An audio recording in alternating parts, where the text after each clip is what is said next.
Nobody's girl, nobody's girl, nobody's girl.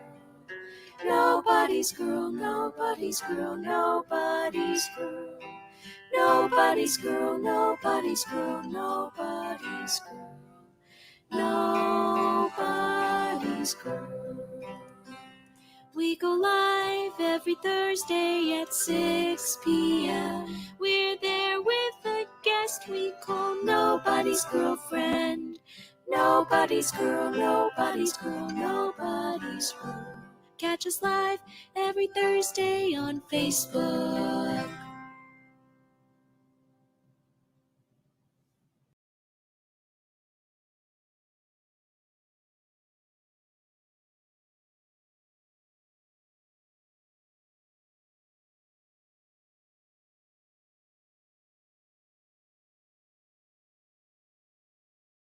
Muted, sorry.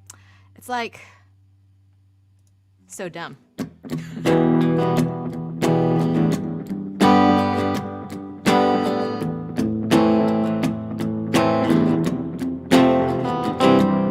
Alarm clock's ringing and it's off to the races. Gotta make a decent breakfast, gotta find a parking space. Now the boss is in it early, gotta look him in the eye. Gotta make it all look easy, never let him see me try.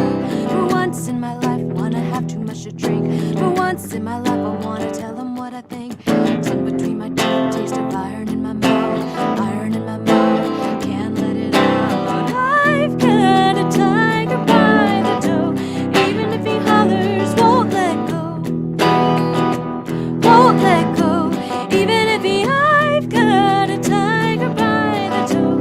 Even if he hollers, won't let go. Won't let go. Even if he hollers. Never met my neighbor and I've been here 7 years. If I died tonight, would anybody care? Wonder if my ex would answer, I don't wanna be alone. I could blow my life up just by picking up the phone. For once in my life, I wanna cut and run. For once in my life, I wanna have a little fun. Nobody can see me, no one's gonna know. No one's gonna know, no one's gonna know. I've got a tiger by the toe. Even if he hollers, won't let go. Won't let go. Even if he, I've got a tiger by the toe. Even if he hollers, won't let go. Won't let go. Even if he hollers, go on, go on.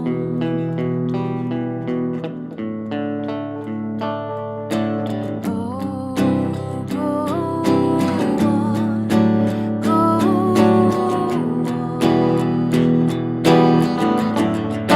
So go on, come on, so go on. I dare you, so go on, make my day. Give me one more reason, I'm just one reason away.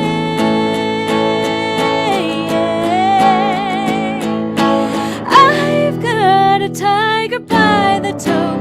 Even if he hollers, won't let go. Won't let go. Even if he, I've got a tiger by the toe. Even if he hollers, won't let go. Won't let go. Even if he hollers. All right. Well, I am so glad to bring onto the stage with me my dear sweet friend, Christine Hoang. Hi. How are you? I'm okay. Can you hear me? Am I off of mute?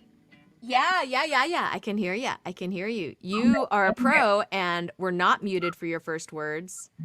I need to get lighting like you because I don't know how to get that. Oh, I don't know. I think your lighting looks pretty good. All right. Oh, yeah. I made that. Yeah. I bought this from her, and it's like piano keys, it looks like. What are they? What was this? They're just brass. You know, I took those actually apart from actually a piece that came from, believe it or not, Tibet. Yeah. And they just had all these cool pieces on it and stuff. And I was like, oh, I could see this being like a kind of modern necklace, like still keeping some of the tribal nature of it, but like more modern. So anyway, hey girl. Hey, I'm looking at myself. I'm like, ooh, I'm growing my eyebrows out during this pandemic. When you're. Now I'm looking at them like it's too fuzzy. I'll fix it. Girl, it's like, lady, it's like everything, man. That's like, my legs have not been shaved in a long time. I mean, what's the point? What's the point? Like, people are talking about not even wearing pants and stuff, and I'm like, what? There are so many maintenance things. Like, I'm pretty sure, like, when things are finally safe and we can go do all of our regular things again, I'm pretty sure the first time I get a pedicure, it's going to be humiliating. Oh, I know. I'm going to be so judged. And I'm going to be like, and I'm Vietnamese. They're like, my grandma's is, yeah, you're my people, but I don't know how to do my own toes. Like, that's a lot of skill. It's a lot of skill. It's really the cuticle cutting. Yes. That's what it is. Getting all the dead stuff off, and then the painting, and all of it actually, because I'm sloppy. Anyway, my toes look. Why do we look at? Hey, look at my BettySoo pic. Can you see it? Hold on, let me do. Wait, the other way. Oh look, yeah, right there. Painting of me. That's right there. That's from Girl Named Sue. Girl Named Sue. So let's give a little bit of information about you. So Christine Hoang is a lawyer by day and also like 15 other things. You're like an amazing cook. You grew up in New Orleans, right? So you have a lot of like New Orleans influence in your cooking and also Vietnamese influence and then foodie influence. I mean, you're a foodie. And you also are a great writer. You're a great actor. You're involved in your community. You are probably right now kind of a homeschooling mom. You're so many things. So just give us a slice of your life. I guess a slice, since some folks might not know about all of your great work, maybe a slice of pre-pandemic life and then a slice of pandemic life. Sure. Now you're saying slices, I'm thinking either pizza or like like you're talking about food. Or pie, yeah. Oh, don't want a pecan pie or butter. Like, I'm a big fan of the chess pie for sure. Ooh, I want some chess pie. You know how to make it? I've never made it before, actually. Like a buttermilk pie, I've never made one. I like the cream. I know custardy things. That's my downfall. That's like, I will say that I have made many like an embarrassing number of batches of like custard cream, like cream patissiere, like I've made fruit tarts, I've made cream puffs, I've made like mochi. I've made mochi, but like basically anything that uses cream custard.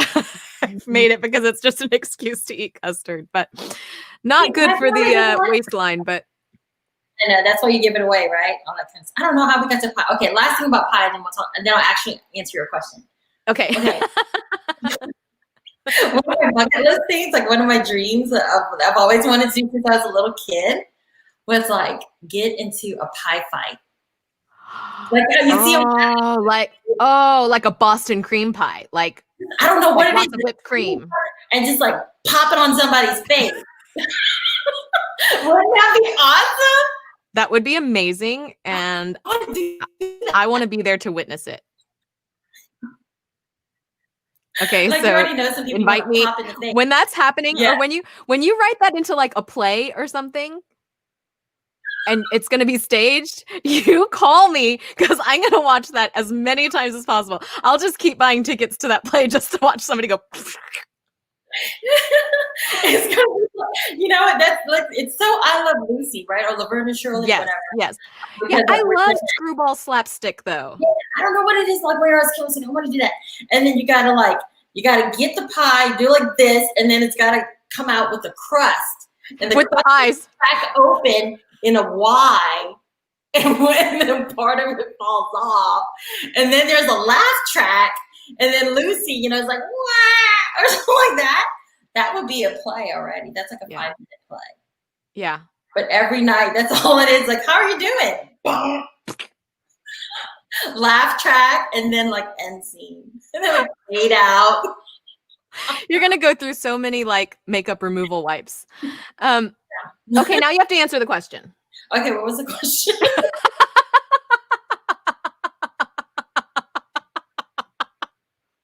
I've been up since 4. I've been up since. Oh my gosh. Why? Okay. Anxiety dreams, whatever. This pandemic be driving me crazy, girl. Oh my gosh. When I got up, I checked some emails on my phone, whatever, answered some. I think I actually answered some at 4 a.m. And then I tried to go back to sleep. And then I was like, okay, let me start my work day. I took a shower. Oh, good on you. Good on you. So it's like, sometimes I take a shower at lunch break lately because I'm working from home.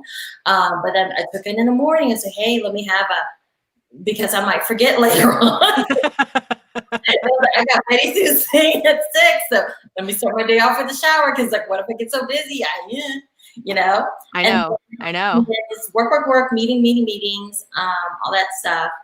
And then here I am. You know, that's kind of what I do. Is like I work during the day, and then I fit in my art stuff at night or on the weekends. Mm-hmm. My daughter is doing the remote hybrid school thing, and my husband runs tech, so he's like the tech support in the house.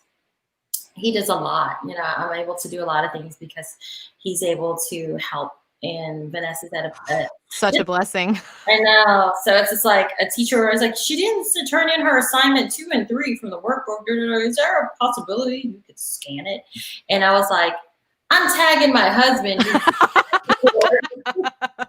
to run, you know, to problem solve on that ish, you know, whatever. So, and then he scanned it and whatever and did it. I could probably do it, but I need to then. But you don't want to? Well, I gotta learn it. I gotta learn how to actually do. I can learn it, but I'm not. Well, you know, that's like when I was a kid, my dad asked me, because he took us fishing all the time. And one day there was a fishing trip, and I think it was just me and one of my sisters. Like, it wasn't all 4 of us. And we were about to come to the end of the pier, and he was like, do you want to learn how to scale and fillet the fish? And I was like, no. And he was like, why? Because I've always been like such a curious person my whole life. I'm like, people tease me about being a hoarder of hobbies because I just like collect things that I'm interested in learning about and doing. And so he was so shocked because I never was like, I don't want to learn how to do that. But he was like, you don't? Why don't you want to learn how to do it? And I was like, because then I have to do it. Because then I can claim ignorance. You're taking my excuse away. Yeah, exactly. You know? Exactly. Okay, but tell us about, okay, you got the homeschooling thing. Tell us about your writing. Tell us about how you got into that journey. Did you always know you wanted to be a writer? I think when I was young, I wrote stuff. I always wrote things, and I think the teacher maybe saw something. She always picked me to write the poem for the class presentation, you know, to write the whatever and present it in front of the school to represent 2nd grade, you know, or I've always been pegged as that student to do things. And then my parents, I'm a child of refugees, you know, and my Vietnamese refugee parents, like, education is the way that you can, it's the ladder out of poverty and struggle. So with your writing skills, you know what? You could be a lawyer. So I got that at a young age, and I was kind of steered into that path. And I fell for it, hook, line, and sinker, you know. And I did that. I know. I would totally fell for the propaganda, you know? You fell for it. You fell for it, man. You fell for it, man. I know. My parents still, I told you this before, like just friend to friend, that my mom about once a year feels that it's important to say, Betty, it's not too late to go to law school. BettySoo, it's not too late. You can go to law school. And we'll help you. We'll help you. I'm here to be like, it's too late. It's too late. And that's what I say every year, Mom. It's too late. I'm sorry. It's too late. It's a miserable 3 years, and you come out with debt, and then later on you got to pass the bar exam. Ooh, some people might not pass the bar exam. There you go. And then you have to be a lawyer. And then you got to actually do that.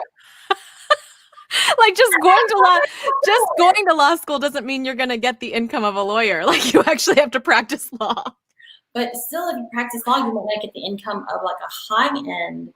Oh yeah. Or if you want to do that, that's super competitive. And plus, the cost to, like, I wouldn't be able to have like hobbies or passion projects and things like that. And, you know, it's super demanding. Mm-hmm. There's a toll on all that stuff. Anyway, so I work for the state, y'all. If y'all don't know. Doing good public service, girl. It's supposed to be 40 hours a week, but they've been pushing me lately in this COVID environment. So I'm just like, oh, Lord. You know, like, I want to get to be able to, you know, make dinner for my family and shut it off. But right, constantly writing, and maybe that's why I woke up at 4 a.m. Oh. You know. So have you been writing during the sheltering in place? I did do some stuff. I have a musical that I'm working on. So it's Katrina, and I'm sorry, I think mine broke up for a second. You said you're working on a musical and what? Called Romeo and Katrina. Oh, okay. Yeah, and we're gonna have a free virtual presentation in a month, October 10th. So we were having rehearsals there Monday and Tuesday nights, and there we go. Y'all, the first ones to see it. This is the flyer exclusive. We were gonna launch next week, but y'all, the first ones to see the flyer. This is awesome. This is so exciting. So, and there's like a RSVP. It's all free, y'all. Just come on in. And then it's gonna be we are pre-filming the opening scene of the musical, and then we're gonna show the first 20 minutes, and after that, it's gonna be a talk back. But it's centered on an Asian and Black love story set in post-Katrina New Orleans, and it's slightly inspired by Shakespeare, but instead of ending in a double suicide, it ends differently. Romeo is a Vietnamese working class guy on the West Bank of New Orleans. Katrina, or Trina, as she's her nickname, she is Black and upper class patrician family on the East Bank of New Orleans, and they meet one night in the French Quarter, and as their romance ascends, so too does the New Orleans Saints football team as they go on to win the first Super Bowl in history. So it tracks the city in its rebuilding and renewing phase 3 years after the hurricane. So hopefully provide some hope, you know, that you can get to the other side of a disaster. And provide what a timely message. Yeah, provide some hope that there's love. There are more things that we have alike than are different. Mm-hmm. There's a lot of beautiful things that we explore. A lot of conflict too. So, but you'll see the opening scene, which is the world building phase, and beautiful song, beautiful music, beautiful voices from our all Asian and Black cast. And it's composed by Tyler Mabry. And since we pivoted to film, our film director is Jackie Smith. Our editor is Aja Exume, and our stage director, our dramaturg, Simone Alexander. Peter Ongolo is our stage manager. We have a huge, talented cast. I'm really proud of it. Yeah. So did you grow up being involved in theater and community theater or school theater, or what was your kind of inroads to the drama world? I didn't. I watched a lot of TV. You know, like your parents you gotta have an arts program in your school and all that kind of. So I came to it late. I came to it in college, and I feel like my best years were like college. I really love college, and I'd like to pursue life now like a perpetual college student, you know, where let me try to take this course, let me try to do this, and let me join this club or something. It's constant discovery. And so, let me see, I did show choir in high school, and, you know, like Glee club stuff. Yeah. I did some choir stuff. I was in the LSU gospel choir.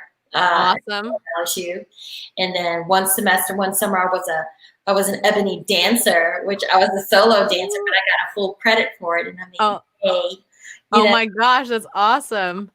Yeah, so I had exposure, but not until later on, and also I think because my elementary school time, they didn't have a robust arts program. Mm-hmm. So, and if you want to do that stuff as extracurricular, which means your parents have to pay money and your parents have to drive you to those places. Right. So, there are so many barriers, right, to arts education. Yeah. So a lot of it was access. I didn't have a lot of access. So I watched a lot of TV. So when I wrote Like a Girl Named Sue, people were like, this is kind of like a TV show. Something about it, like I could see it on screen. And I guess the pacing of my storytelling is influenced a lot by, well, obviously my dream is to have a pie in the face like I Love Lucy. Maybe I watched too much TV, growing up as a kid. I don't know. But then my theater stuff transitioned into film because people kept telling me, I could see your stuff on the screen. Yeah. So I took a screenwriting class. I wrote Fly Girl, which is inspired by a true life story of mine. And that was my first screenplay, and I've gotten some stuff from it. I'll say, I'm trying to pull this up here, the right thing. Yeah,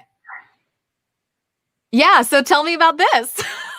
Oh, yeah. There's kind of a big fancy name at the top of this page because it is their website. Yeah, Tribeca Film Institute, and they're there you are. I'm balancing in one leg, like that's a crooked. What do they call that yoga pose? I don't even know it, but it's crooked. Anyway, so that Tribeca Film Institute is a huge supporter of Fly Girl, and I submitted that to the Tribeca with director Angela Chen and producer Summer Yang, and we got to participate in Tribeca Film Institute Network, which is like we did speed dating with all of these industry professionals early in the pandemic. Was that like in March or in May or something? And that was a huge experience. We also, after that, we got the Austin Film Society awarded us a grant. A small grant, but still it's a good grant, hey, money is money. And to support us because our director is a first-time feature filmmaker. She's also a woman of color, and we have a story based in Texas, specifically Austin, that I guess really resonated with the people on the panel.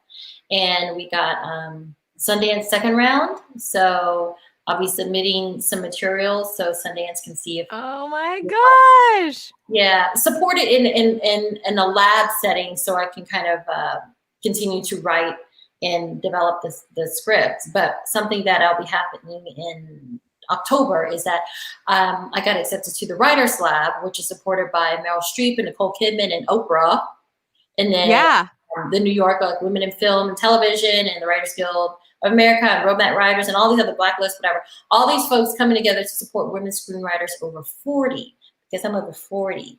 But look at the sunspot. I mean, like, what? Why are we getting sunspots? I know. Look, I look at my parents and they don't even have sunspots. And I'm like, where did I get these from? Guys, how did this happen?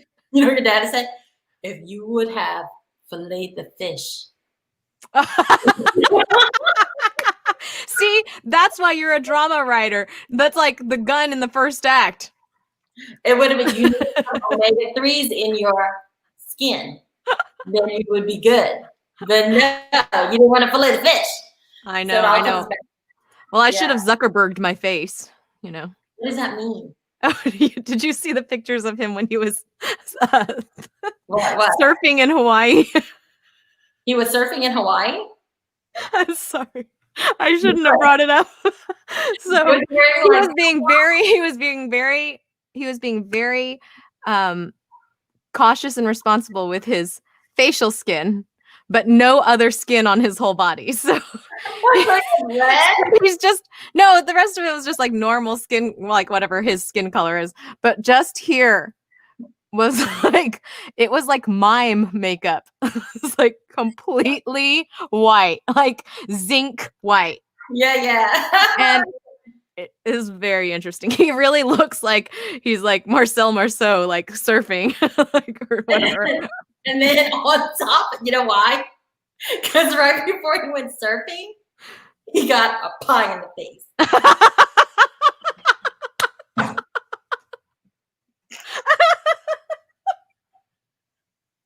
Made of zinc. Hey, we should do it. Oh my God, we should sell that product. Okay, so now you guys know why I love It's called pie in the face. I mean, but I will say though, like this is such a perfect picture of how you are. Your brain is just so geared toward. It's like me when me for a lot of songwriters when we go around the world, every little story we can hear a song in it. We can hear that story in it. And for you, you're constantly pulling these threads and like stitching, different aspects of the conversation together. Something from 20 minutes ago is, now it's like, now's the payoff. And you didn't even know we were going to talk about that. You didn't even see those pictures of Zuckerberg, but like somehow you drew it back in, and and it's amazing. I mean, you have that kind of dramatic arc mind. Like I think that do you feel like that's true, that you kind of are constantly stitching these things together? I don't know what's wrong with my brain. Well, we got a couple of great comments here. My friend Jamie said, "Oh my God, I love Christine so much." Your comments. This is great. And then Andy came to Girl Named Sue. Hey. So he remembered that.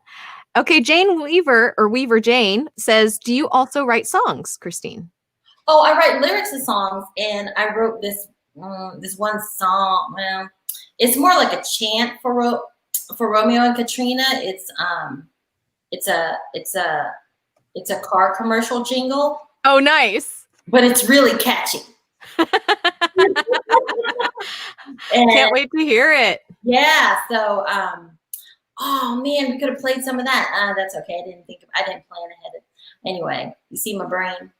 You know what? We're gonna, as this thing lives on Facebook, we're gonna keep putting things in the comments and stuff. So I got an idea. Let's write a song. Yeah, I'm totally game. 100%. 100%. Years ago, you and I had started to talk about writing a musical or a play together, and then I got so overwhelmed, and you were like, "You're too busy for this." You were like, "You need more time to sit down with me, and you don't have that time." And I was like, I probably threw all these ideas at, like, you see how my brain get all crazy, and I'm like, and I was like, "I love all of these ideas," and you were like, "Okay, when can we sit down and write?" And you started throwing out dates, and I was like, "I'm on tour," and you were like, "Okay, what about that month?" Yeah, I'm gone. And you were like, "You don't have enough time to sit down and write this with me." And I was like, did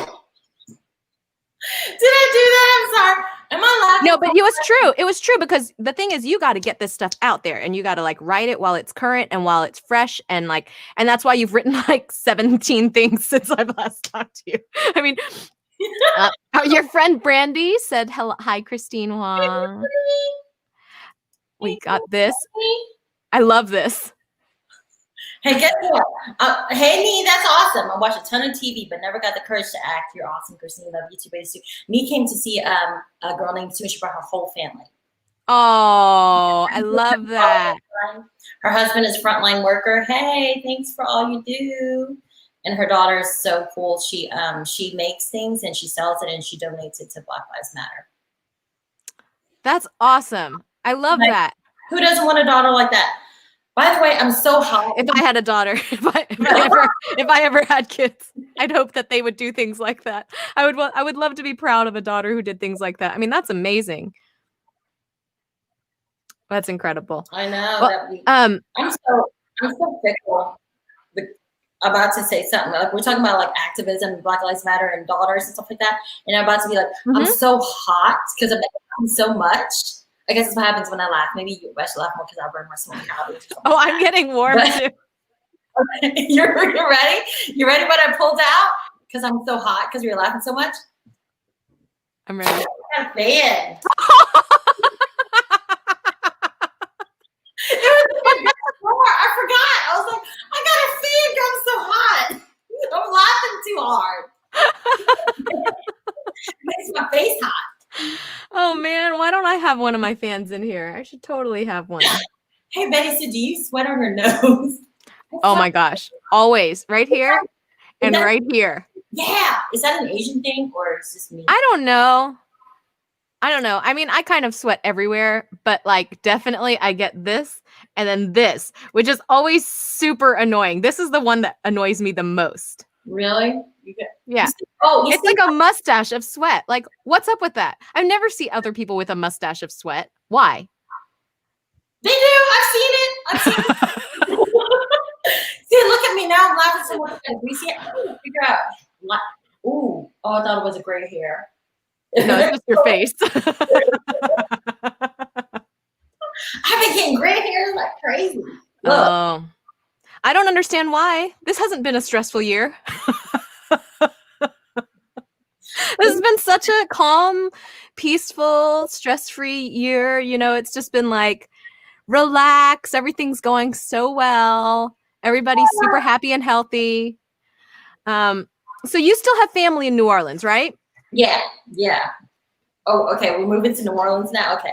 Yeah, let's talk about New Orleans. Let's talk about so you told me back when we were working on A Girl Named Sue, you were talking about how there was a large Vietnamese refugee community in New Orleans. And I was surprised. I didn't know that. I was completely unaware.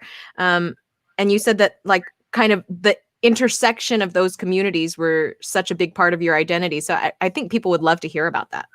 Yeah. So I grew up on the West Bank of New Orleans.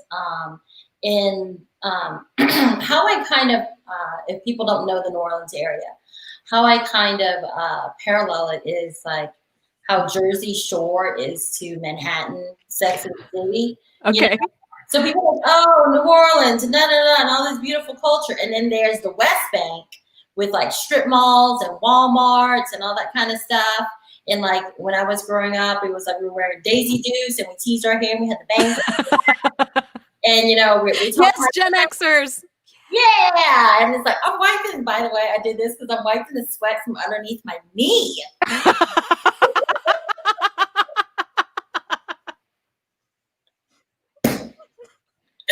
laughing so much. Okay, look at this. Look at this. What happened? What? But Jamie Harris, do you get this? Brandy, do you get this sweat underneath your knee? Like, what's up with that? I think Brandy says, "Sweats. I'm here." I am making my legs sweat. And then she said, "Let's not talk about bedtime." Oh, did we talk about bedtime? What happened? Well, I thought she meant sweating, like just getting hot at night. Oh, bedtime sweats. Oh yeah. Oh, girl, I get the behind the knee sweats. I get the everything sweats. I'm a sweaty person. Like, and that's what's so annoying is people think that like, I think there is kind of a stereotype about not just women, but like Asian women not being sweaters. And I'm like, no, that is not the case. And in fact, we're not sweaters, we're jackets. Yeah. In fact, like I was so jealous. Years ago, I was on tour with Alejandro Escobedo. We're not sweaters, we're jackets. I just heard you. Oh my gosh. And like there was like once, you know what? I'm trying to remember where it was. I picked some BettySoo necklace. I think it was in Louisiana. We did this gig and it was so hot. Like it had to be 110. It had to be 110 degrees on the stage. Like it was like to the point where you almost think you're going to pass out because I mean, even if you're in a cold stage, you know, you get hot and sweaty, like playing because you're just like giving so much and like emoting so much, like all this stuff. And then, and so I was on that stage that was probably like over 100 degrees, seriously. And it was like right in the middle of this bayou. It was so hot. and humid. And I got off the stage and I thought I was going to pass out. Like I just was like dying. And like all of my makeup was like, it was like horror makeup. There were like streaks. Like I just look, even my lipstick was starting to melt so that like I just had this like pink red lip that like went into my chin. I looked so insane. And I got off stage and Alejandra was like, man, you look hot. And I was like, yeah, it's super hot out there. Like, warning, I sweat through all of my clothes. And so then, like, whatever, hour and a half goes by or something, and he comes off stage and he looks perfect. He looks perfect. And like his hair, his clothes, his shirt, and like nothing, no sweat. And I was like, what? Wasn't it hot? And he goes, oh, yeah, it was hot. I was like, oh my God, are you one of those people who doesn't sweat? And he was like, oh, yeah, I don't sweat. You know what that's called? That's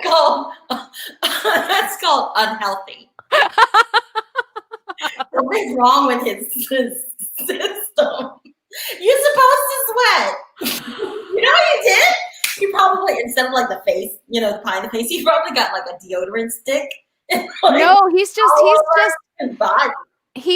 was like, his genetics were built to be a rock star. Like he just, I mean, seriously, it's real. It's annoying how awesome he is. Well, I don't know. I think you should sweat though. Alejandro, you should get that checked out. It doesn't sound right. Okay, but still continue on with the New Orleans and the Vietnamese community and being because I think everybody obviously is affected by their hometown, right? I mean, everybody, it shapes so many of your early worldviews. It affects how surprising the rest of the world is to you, like it, whether you come from a big city and then you become aware of rural communities or the opposite, there are just so many things that like your hometown really shapes who you are as a person and your mentality. But then there are certain cities that have such a placed personality, right, by the rest of the world. Like they're viewed as having a certain identity. And that's also got to shape you in a kind of different way, because rather than some anonymous town, like, that you're carrying kind of a mantle of the identity of your hometown with you. Oh, am I? That's a lot of pressure. I mean, don't you think when you say, surely when you tell people you're from New Orleans, they're like, oh, really? But then I say West Bank, New Orleans to see if they know. Did you know it was me and those Daisy Dukes in the hair like that? And I was talking like this, and how's your mom and them? And nah, whatever like that. So it's not the most cultured part, like a Barnes & Noble had opened up. And then people are like, I don't know if the West Bank is really our target demographic. I don't know how many people on the West Bank will buy books. Stuff like that. Or, right. It's a lot of the restaurants, they're like, oh, here's a buffet. Let's go to the buffet and all that stuff. You can't, all the fancy restaurants are downtown. So the things that I grew up with were more like down-home people who were just down to earth, working class people, and people who really centered family. It was a lot about family, and it was a lot about good food. And so whenever I went home and I visited from school or whatever, people were like, oh, you're going to New Orleans? I'm like, yeah. And that to me, it means going to my mom's house, taking a nap, waking up, going to my aunt's house, eating all the food, catching up, taking a nap on the couch, waking up, eating some more, going home. The next morning we go to some restaurant, go home and take a nap, like whatever. It's just going to people's houses or going to different restaurants, visiting with people and eating.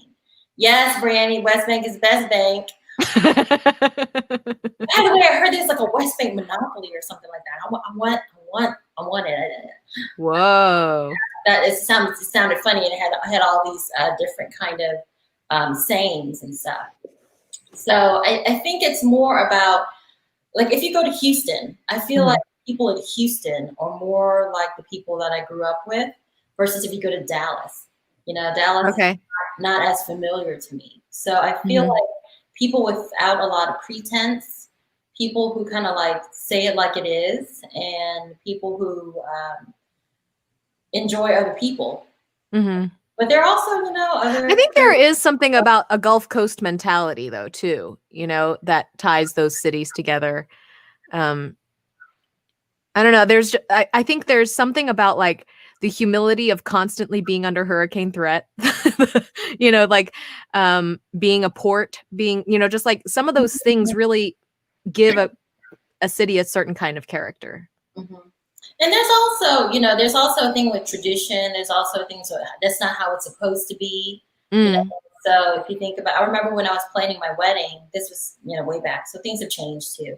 But I remember people saying like you could go to have a wedding on the West Bank or something, and people like their salad a certain way. It's an iceberg lettuce with ranch and maybe some croutons.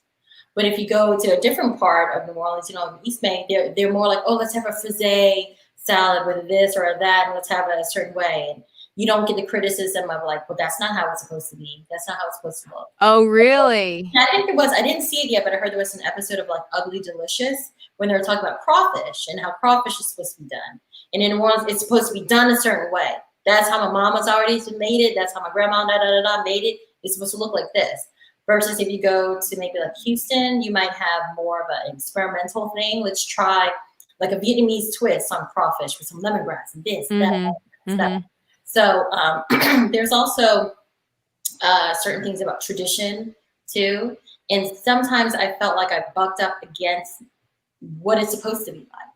What you supposed to be, and I didn't find a fit, particularly in the West Bank of other people who looked and thought like me. But I also think it's like really weird and different too. Like I'm still thinking about that pie in the face because I was thinking of your friend Alejandro.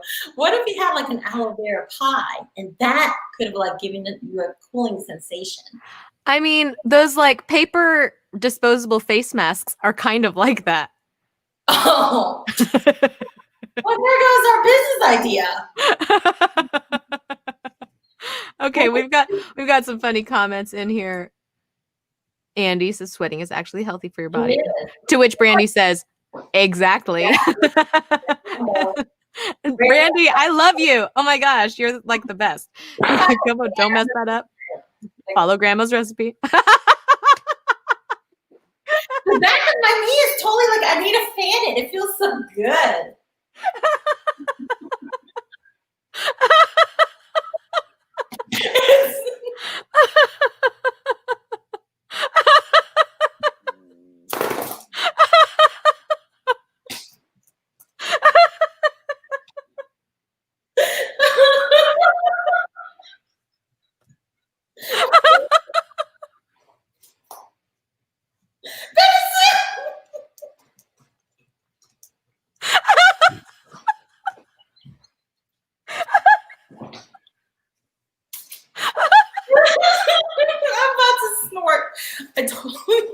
Just let it out.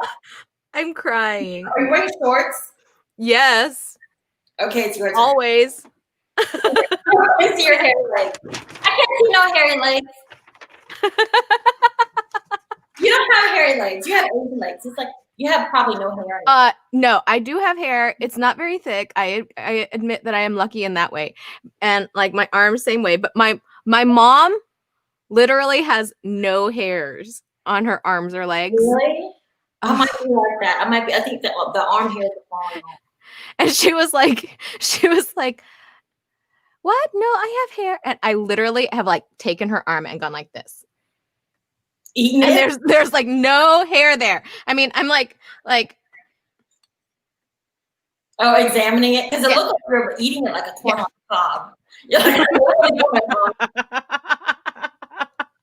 and she was like, no, it's there. I'm like, it's not there. You're not even a mammal.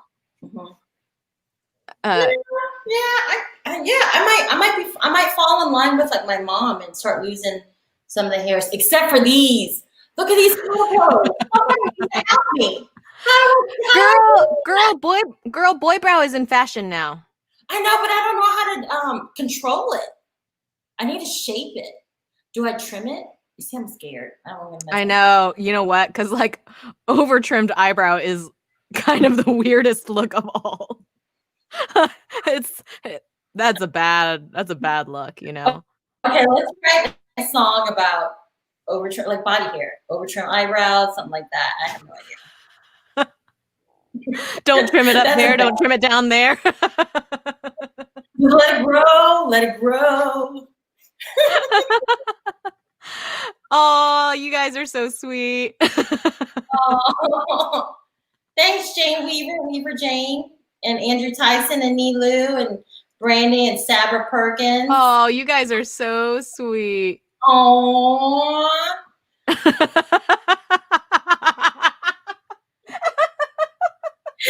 Weaver Jane, I hope that we did not make you wet your pants.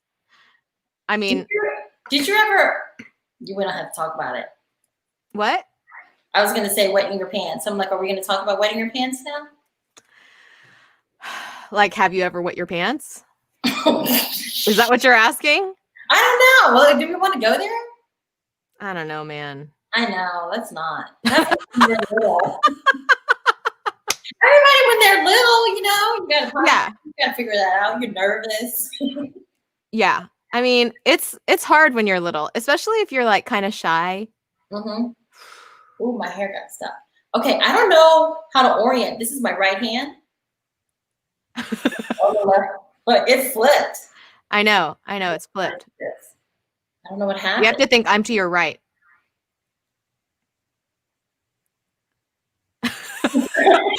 It's like you're doing miniature Tai Chi. I don't know what happened to the anyway, I'm gonna figure. I don't worry about it anymore.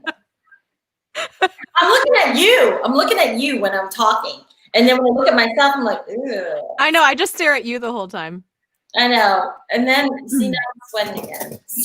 Okay, Andy said, what? There's a place you two won't go. So maybe that's a good question, actually. Like, are there any topics that you think are off limits? And I don't mean just because you don't know about them. Like a topic that you feel like, okay, I could write what I know on that topic, but it's off limits. Hell yeah, there are topics. I'm not going to go there though.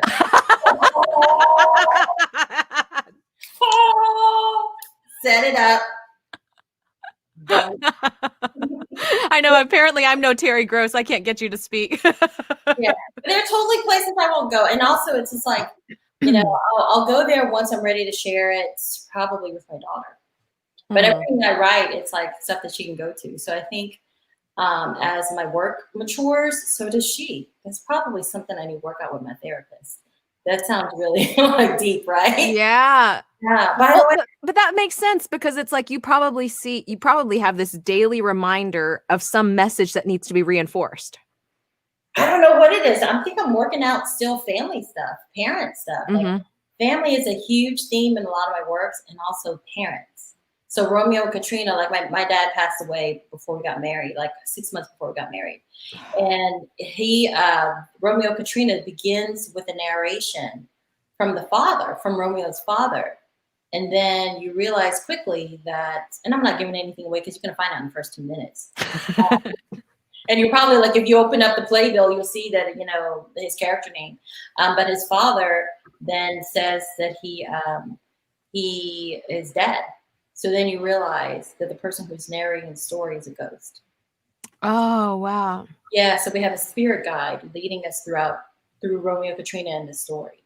And I'm sure there's some kind of parallel with me trying to connect to my dad through my writing, trying to connect to my mom through my writing. So aren't all artists working out stuff from their parents? Oh, yeah. Isn't that a thing?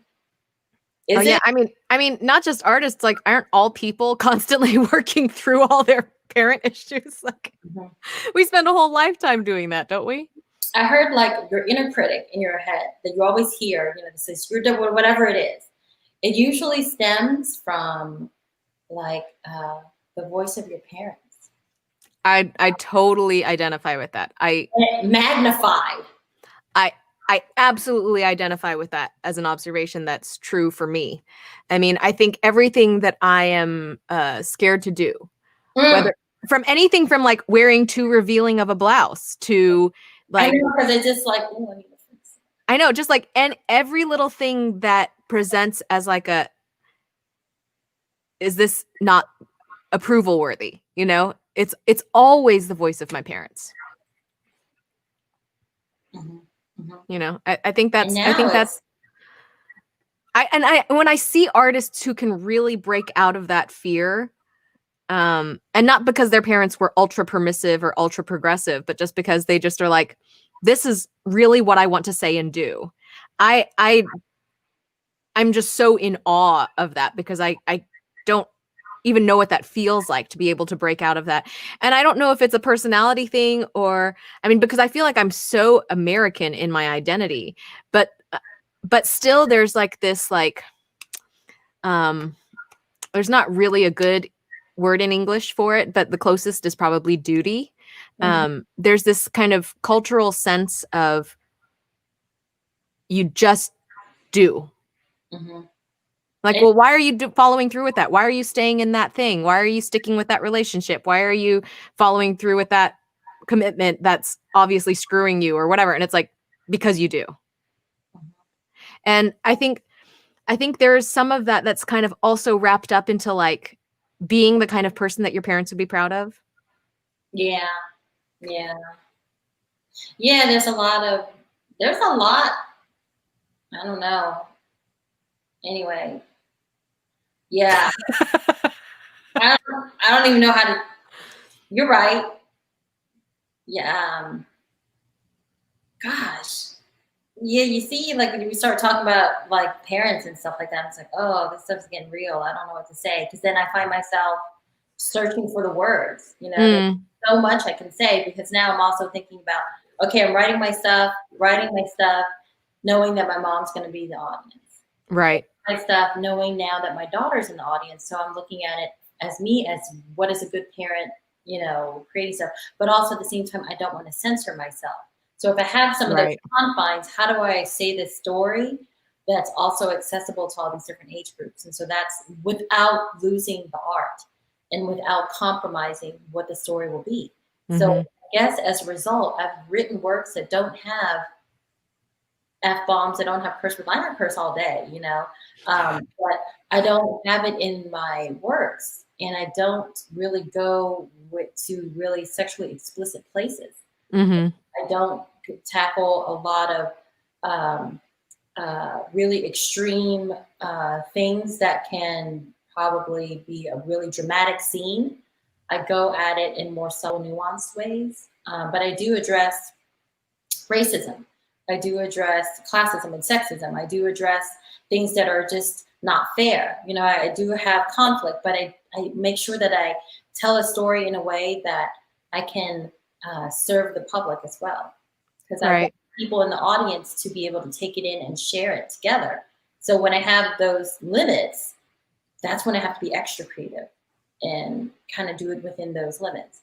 And so, yeah, I guess it's a part. It's like I want to do something, my fans are proud of, but I also don't want to compromise things. Like, Right. I don't want to be to the point where, okay, you know that movie Showgirls?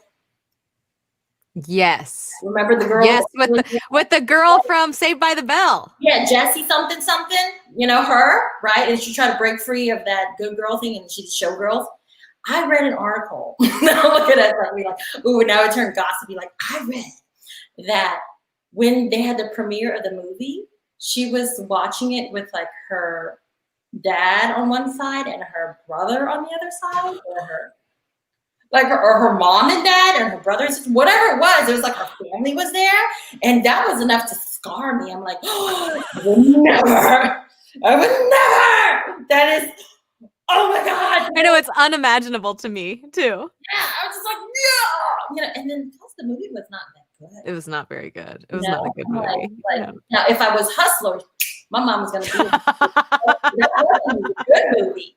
We could do Hustlers, and so it has to be like a good quality of the story, but Good art. doesn't need to go to those places. Otherwise, you're just being exploitative. You're being gratuitous, and you're just doing it for what, shock value, and then that's going to be out there for the rest of the world, for your kids, and da da da da. Like, I think about all those things. It's probably because I was brainwashed as a child not to like do stuff to dishonor your family. Blah blah blah blah. Right. You know. Right.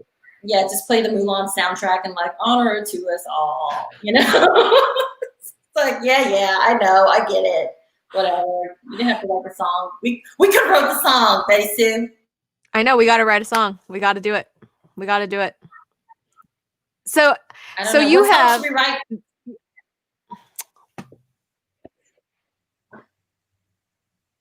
What you think about?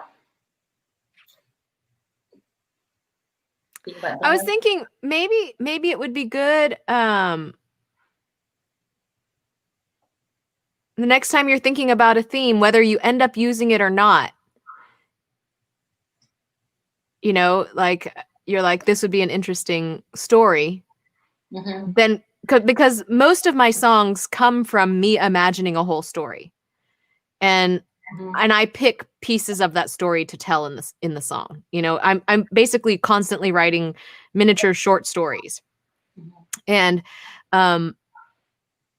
so a lot of my songs, and you know, when you write anything, there's stuff that you know that you put into it, right? There's elements of yourself, but then there's so much just fiction, right? There's so much drawing from the millions of stories that we've taken in, either from friends, from media, from TV, from books, from magazines, from poems, from everything, right? That's just like, there's like an infinite database of story out there. And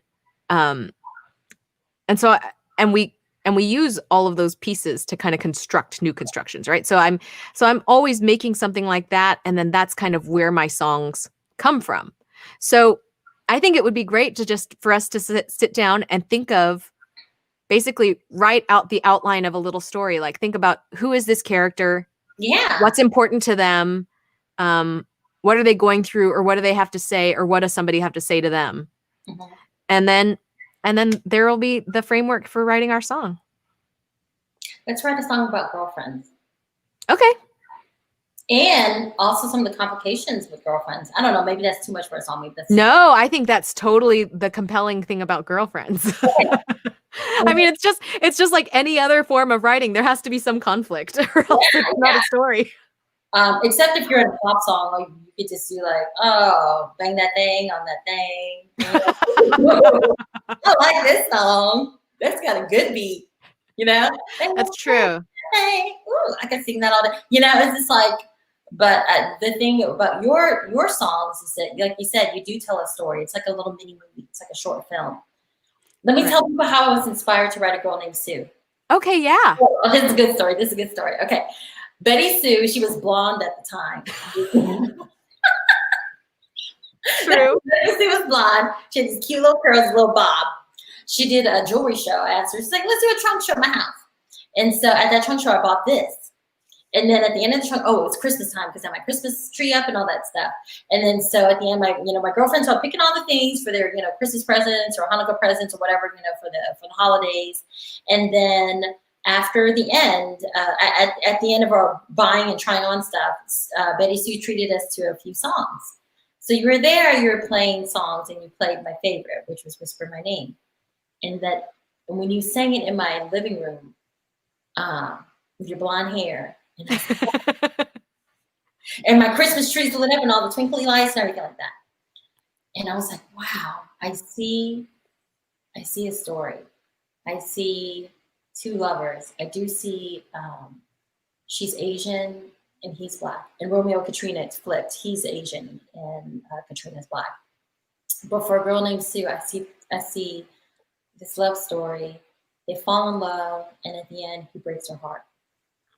I see the feelings. I don't know the exact dialogue. I don't know all the characters, but I know what I'm feeling through the song. And I saw the beginnings of it, and I saw the ending. And sometimes when I see the ending, that's when I know I want to write, because I know how it ends. And so I go towards that journey. And then when you sang that song, like a lot of people in the room were crying and sniffling. And suckers. I'm just kidding. That night, I called you in one of my friends. No, that night we were sitting on the couch, I think, when everybody left. Okay. They packed the jewelries and all that stuff. And then we're sitting on the couch, and I was like, Betty, I got an idea. And I told you this. And then at the end, I was like, let's do a play. And you were like all in. Yeah, I was all in. I guess after you went through that experience, maybe I said, let's do a musical, and you're probably like, No, I still want to do it. I'm for real. About girlfriends. Okay. Or some. Okay, this is the thing that But not like Mamma Mia. No.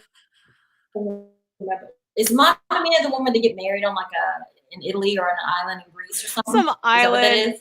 And the dad. I only know like. I only saw the Meryl Streep movie. I didn't really see I didn't go to the musical and stuff like that. But it's just somebody took me to the musical, and I was like, I love musicals. Yeah. You know, like I saw Grease 2 before I saw Grease 1. And I was in love with Michelle Pfeiffer. Yeah. How can you watch it and not be in love with Michelle Pfeiffer? I mean, I'll bear you through. And then she was she like the Christmas tree, Michelle Pfeiffer? And she's like walking down, and she's just like, she brought the drum. I need to rewatch that. I don't think I've seen it since I was a kid. I saw Grease 1 with my kid, my husband, and I was like, oh, let's watch Grease 1. And then she was there. She was like, she was questioning the gender dynamics. And at the end, she was like, why did Sandy turn into bad Sandy to get the guy? Why couldn't she stay who she was? Why couldn't she stay nice Sandy? Preach. Vanessa. Preach, Vanessa. I always kind of felt that, but I never questioned it because I just wanted to go for the ride. And I accepted it as a kid. But she is like, something's wrong with that. I don't know. So, they're growing up in a more woke world, man. Yeah. How about this? What if it's girlfriends, and have you ever dealt with this? Having to break up with a girlfriend? Oh my gosh. Right? It's more painful that shit is painful. Oh, sorry. That stuff is painful. It is painful. Okay. Oh my gosh, it's the hardest. Yeah. It's so hard. It's so hard because like think of how hard it is to tell somebody that you're dating that you want to be friends, telling somebody you don't even want to be friends. I know, because that's the worst. It's not working out, or like, can you tell them like just not that into you? It's more like I have to create some boundaries, and you're not healthy for me anymore. Yeah, not healthy for me, or just I don't know what it is. But I think those are some of the most painful things because you can blame yourself for having had created boundaries. I don't know.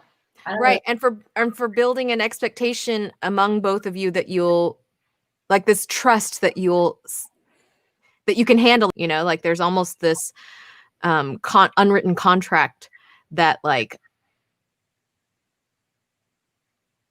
when you enter into a friendship, that's almost like, I believe we're good for each other. I believe we have a positive influence on each other, or we bring out the best in each other. And then to have to say like, actually, I don't think that's true. Like, that's so hard. Yeah. And then it becomes like, oh, there's this weird codependence that's developing. And and then why am I seeking your permission all the time? Why do I feel like I have to loop you in on everything? If I don't loop you in on everything, now you feel like there's a betrayal because I didn't share everything with you. But I can't be as available as you want. And that's selfish, right. But I also have other people I need to be available for. Right. Right. And then you're like, oh, I'm a bad friend because I can't da-da-da-da. But it's just like, dude, it's girlfriends in your 40s versus being girlfriends when you're a teenager versus girlfriends in your 20s. Like your life just changes. Yeah. And you learn more and more what your priorities are and what's important to you. What, you're constantly kind of winnowing what your core values are and defining who you are in the world and who you want to be. And like, as you get older, it's no longer about like making your way or making your stamp. It's about like, wow, what I do. And it's not about like what the world means to me. It's like, how am I influencing the community around me? How do I influence others that I come in contact with? And like taking responsibility for that in a different way, right? Like the words that we say, like the things that we do, like it affects people's real lives. It affects how they feel. And those things and not taking it on, like owning how other people react, because we can't control that obviously, but like, I guess trying to be a better like citizen of your community. Like, I think as we get older, we think about that a little bit more. You're deep. I was more like, this girl's getting on my nerves. Well, that too. That too. And she's da da da, and I'm just like, man, I gotta go home and cook dinner for my family. You know, like, Yeah, one of my friends said, you know, it's time to break up when that's all you talk about in therapy. is the friend? Okay. I'm gonna be real, because let's destigmatize mental health. How long is the show supposed to be? Because now we're going into mental health. Oh, right, we are going into it. Yeah, and I'm not saying it's bad to talk to your therapist. I love therapy. I'm gonna say this real quick to the whole world. I just started seeing a therapist. It's the best. I love her. And it's the best. I thought she was covering my insurance, but my insurance is giving me some problems, so I had to go on the phone. They better cover my stuff, because I think they will. They just had da. Anyway, so if you can find a good therapist, you might even get some coverage or something like that. But my therapist is Vietnamese American. She's a mom and she's progressive. And I'm like, hello. So when I say, she immediately gets it. I don't have to tell her. She gets it, right? The context is there. Exactly. And she's just like, goes right in. I'm like, okay, child refugee. She understands like everything that we talked about, like the burden to please your parents, and also the burden to uplift the community, and then do well in school because your parents are busting their butts, all this kind of stuff. The pressure of being a woman, the pressure of pleasing folks in the body that you're in, you know, trying to be creative, trying to serve all these different people, and then, you know, not feeling like you're enough, imposter syndrome, blah, blah, blah, all that stuff. Right. Talk to a therapist. Oh, yeah. No, I'm all about it. And by no means do I want to discount the value and the importance of having that. I just meant like, there are so many good things you want to be working on in therapy. You know, you don't want to just be complaining about one friend in your life. And so like, but sometimes you find yourself doing that, right? Like when somebody is really bringing a lot of toxic energy into your life, then you find yourself like going into therapy, and like, you just have so many feelings about that person that you have to process with somebody, and you don't want to gossip with them about it with other friends.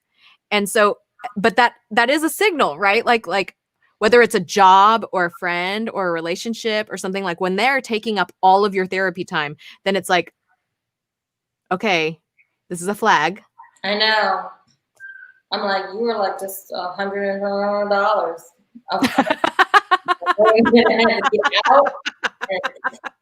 So the therapist can tell me like, I'm a good person, I'm not a bad person. That's kind of what I'm looking for, you know? And I'm a bad person, I felt this way. She's like, you're not a bad person. But but if I'm a bad person, she'll tell me about a bad person. But so far, she told me that I'm a bad person. So I'm like, okay, I don't feel like a bad person. But she, you know, there are things that I'm learning that she's like, there's stuff about reframing things. Mm-hmm. So you can, something can happen, but how you remember it, whether or not you're magnifying the negative thing. Right. Or you're minimizing. Right. It's a lot about the memories you attach to stuff that happens. It's what you're interpreting from that memory. And if you can reframe it in a way that it's healthy for you. I don't know. I just started that journey. So we're going to still learn. I'm proud of you, girl. That's such a empowering, like it's such a healthy thing to do for yourself. And it's such a great, I think it's so invaluable to have somebody who doesn't have a personal stake, mm-hmm. you know, in the decisions you make. Mm-hmm. So they can really just have this outsider view and like give you a little perspective. And like, when we get amped up about certain things, be like, is that really how that went down? You know, and like, why do you think that was so impactful to you? And because the people who know you, they're also triggered by it, like for all these other things. Right. And so, I think it's such an amazing, I feel like we're very lucky, as many bad things as there are in the world. I think we're very lucky to live in a time when mental health becomes less and less stigmatized. Yeah. That's the idea that I have for my next TV pilot. All right. But I'm not writing about it yet because I don't know how it ends exactly. But I have a visual of how it begins. So I'll talk to you about it later. And okay. It's got something to do with food. Food's in it, of course. Well, there were so many other things. I was going to ask you for advice for young writers. I was going to ask you advice for like young Asian American creatives who want to like pursue their dreams. I wanted to ask you about like balancing work and a creative, and also a creative life and work. And like, there are so many things that you're a resource for. I'm going to just like have to have you back at some point.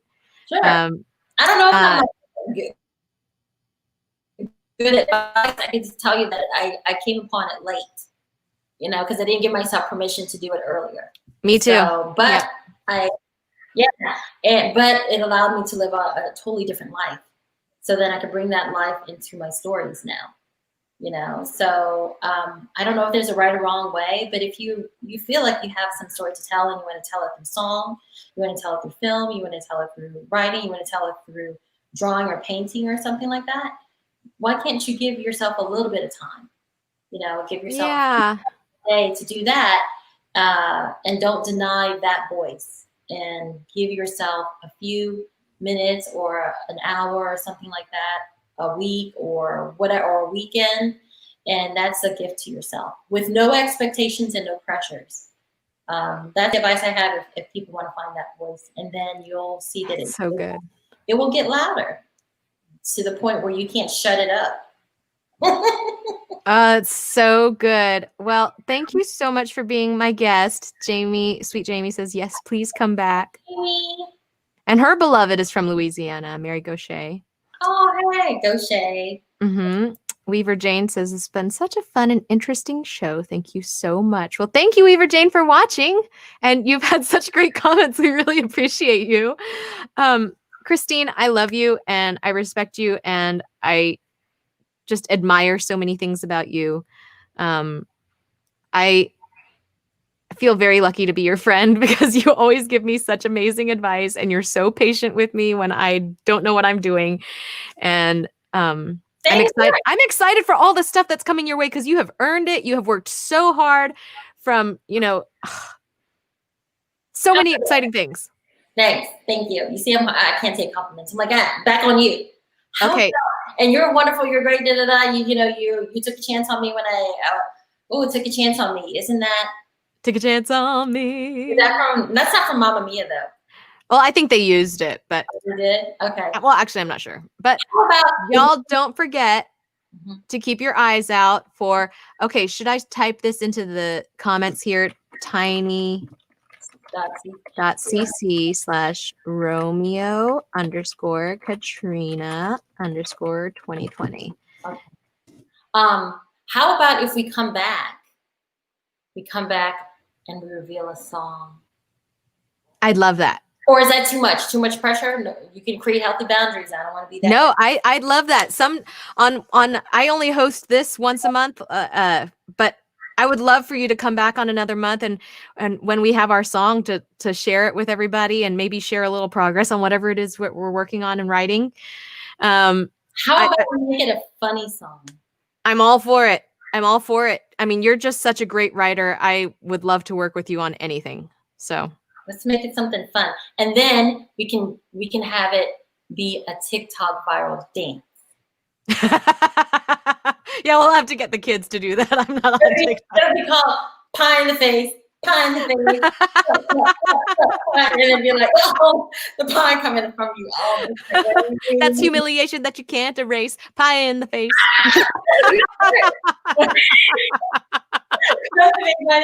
That's humiliation you can't erase. Oh my gosh. Leather and lace. Lace. Grace. Give yourself some grace. Thought we were acting proper all up in this space. Ooh. Pie in the face. Pie in the face.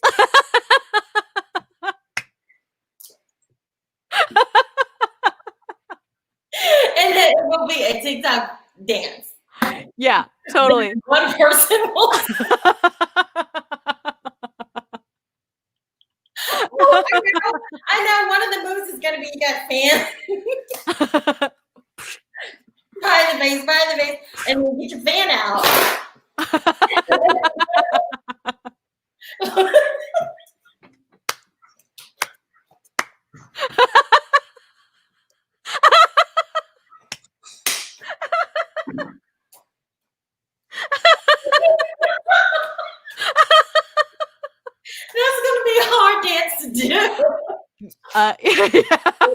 Yeah. We might have to hire some dancers. Okay, yeah, let's do that. But y'all visit this, okay, and check it out. You really want to get behind this woman and say that you saw her win, because you know what? Actually, we're already at the stage where we knew her win, because she is getting the attention of major people, and totally deserved, because when she first approached me for that jewelry trunk show, and then she said she was working on different dramatic things, and then she said she wanted to write this play. And you know how it is. You're hopeful, but you hold a little bit of like, you're like, sure, yeah. And then when you started showing me, we came for a rehearsal and like an early read. And that's when I finally saw the whole play, I think, was right before that. And I just remember turning to my beloved Charlie and just being like, holy crap, this is so good. Like, this is really, really good. She's a really good writer. And we were just so excited about the play. And then on top of that, watching you perform in it every night, you're such a good actor.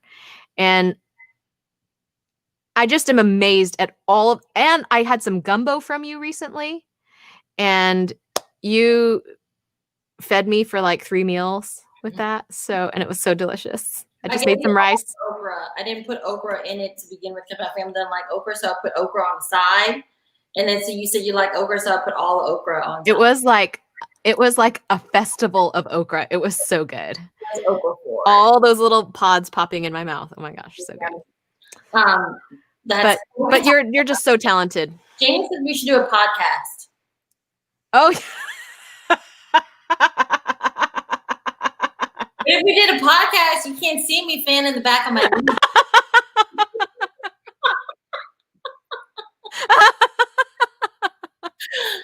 That would be the bonus content. If people go to show notes online, they'd see a picture of you going. It is hot. I think because they turned my air conditioner up because it was cold out today. But I don't know. The air conditioner's not blowing.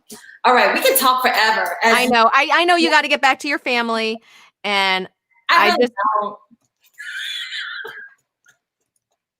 I do. You do. I know you do. You're being nice to me. Downstairs, I think. But I just appreciate you so much for taking this time. I know you're crazy busy, and this was a big gift from you to me. So, BettySoo, this was the highlight of my day. It really was. I had a very stressful day that I'm not going to talk about because it's all it's all attorney-client privilege, so I can't tell you all the stressful day I had. But like, this has really been such a great uplift. You know what's really healthy is like, you know what else is good for mental health? Is just laughing. Yeah. And not taking ourselves so dang seriously. Yeah. You know? Amen to that. I know. So we're going to do that song. It's going to be a goofy song. We're going to figure it out. I don't know what we're going to. And then we're going to make them cry with our second song. Our second song is going to be sad. Sad. I know. Sad. That's my speciality. Let's combine both. Let's try to do it in the same song. We can make them laugh. and then we can make them feel like assholes for laughing. I know. I'm just kidding. What you're laughing about all along, if you rewind it and then you plays backwards, it's like wah, wah, wah, wah.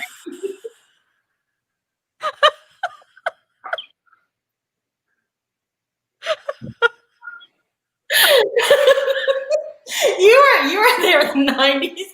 You remember how the conspiracy theory was like if you played tapes or records backwards, you'd hear the satanic messages. Satan. Right down. Right down. Yeah, exactly. Yeah, it's like Lucifer.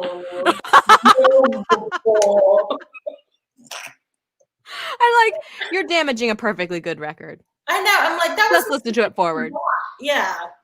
You got the right stuff. It's really about Beelzebub. You got the right stuff. And then it's like, baby, you're the reason why I sing this song. Dun, dun, dun, dun. We're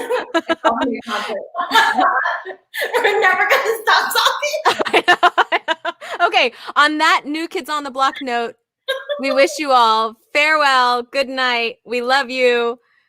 Be nice to each other. Wash your hands. Sing pie in the face. Pie in the face. No humiliation that you can't erase. Pie in the face. Pie in the face. You sing that while you wash your hands, and then you know you can. Thank you, Christine. Thanks, everybody. We'll see.